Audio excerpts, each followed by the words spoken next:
یہ آیت کریمہ اپنے دامن میں اتنی روشنی اور اتنی جامعیت کے ساتھ دین کا خلاصہ ہمارے سامنے رکھتی ہے کہ ہماری روحیں وجد کرنے لگ جاتی ہیں۔ تو ارشاد فرمایا، بے شک اللہ حکم دیتا ہے عدل کا، احسان کا اور قرابت داروں کے ساتھ حسن سلوک کا، اور منع کرتا ہے بے حیائی سے، منکرات سے اور سرکشی اور تمرد سے۔ اور یہ اس لیے فرما رہا ہے کہ تم نصیحت پکڑو تاکہ تمہارے سینے ہدایت کے نور سے روشن ہوں اور منور ہوں۔ حضرت حسن بصری رضی اللہ تعالی عنہ فرماتے ہیں کہ اس آیت کریمہ میں اللہ نے کسی بھی امر خیر کو چھوڑا نہیں ہے، ساری خیر اس کا خلاصہ بطور حکم ہمیں ارشاد فرما دیا، اور پھر فرمایا کہ اللہ تعالیٰ جل شانہ نے کسی برائی کو نہیں چھوڑا جس سے ہمیں منع نہ کر دیا ہو۔ ابن عاشور نے لکھا ہے کہ جتنے بھی مفاسد ہیں، جتنے بھی گناہ ہیں، ان گناہ کی جڑ یہ تین چیزیں ہیں: بے حیائی، منکر اور بغی۔ اور ان تین چیزوں سے منع کر کے گویا سارا راستہ بند کر دیا گیا گناہ کا اور برائی کا، اور تین چیزوں کا حکم دے کر کے خیر کے سارے راستے کھول دیے گئے۔ تو اسی ایک آیت کریمہ پہ اگر عمل نصیب ہو جائے تو پورے دین کی لطافتیں اور برکتیں نصیب ہونا شروع ہو جائیں۔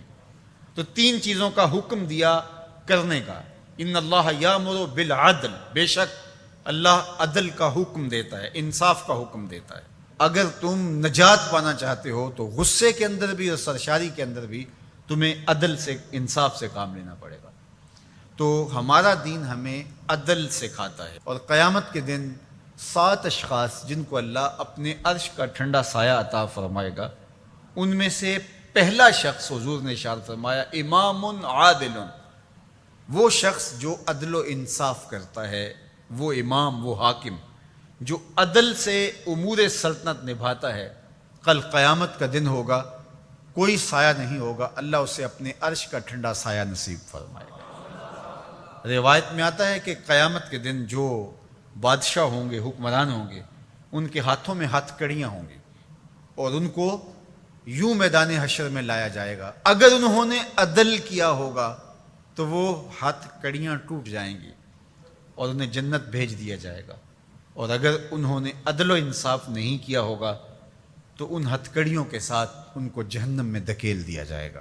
ہمیں عدل کرنے کی تلقین کی گئی۔ ملکوں کے اندر طمانینت، سکون اور قرار عدل کے ذریعے سے آتا ہے۔ ایک عربی کا مقولہ ہے، الملک یدوم بالکفر ولا یدوم بالظلم۔ ملک کفر کے ساتھ تو قائم رہ سکتے ہیں لیکن ظلم کے ساتھ قائم نہیں رہ سکتے۔ علماء نے عدل کے حوالے سے یہ بات بھی لکھی ہے کہ اس کا مطلب اللہ نے ہمارے اوپر جو بھی فریضہ عائد کیا ہے اس کو پورا کرنا، یہ عدل کہلاتا ہے۔ لوگوں کی امانات کو ادا کرنا، یہ عدل کہلاتا ہے۔ ظلم کو ترک کرنا اور انصاف کا بول بالا، یہ عدل کہلاتا ہے۔ اس عدل سے مراد صاحب حق کو حق دینا ہے، جس کا جو حق ہے اس کو دینا، یہ عدل کہلاتا ہے۔ اللہ جو ہمیں عدل کا حکم دیتا ہے، اس کا مطلب ہے ہمارے ذمے جس کا حق ہے، ہمارے باپ کا ہے، ہماری اولاد کا ہے، ہماری ازواج کا ہے، ہمارے اہل خانہ کا ہے، ہمارے ہمسایوں کا ہے، دوستوں کا ہے، جس کا بھی حق ہمارے ذمے ہے، بلکہ فرمایا کہ تیرے نفس کا تیرے اوپر حق ہے۔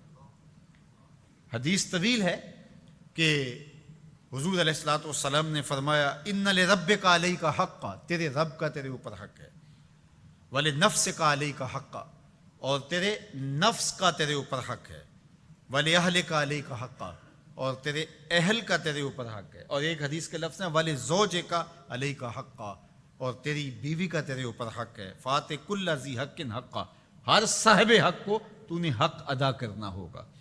تو جس کا ہمارے ذمے حق ہے، جب ہم وہ ادا کرنے لگ جائیں گے تو یہ عدل قائم ہوگا، اور عدل قائم ہوگا تو معاشرہ پرسکون ہو جائے گا۔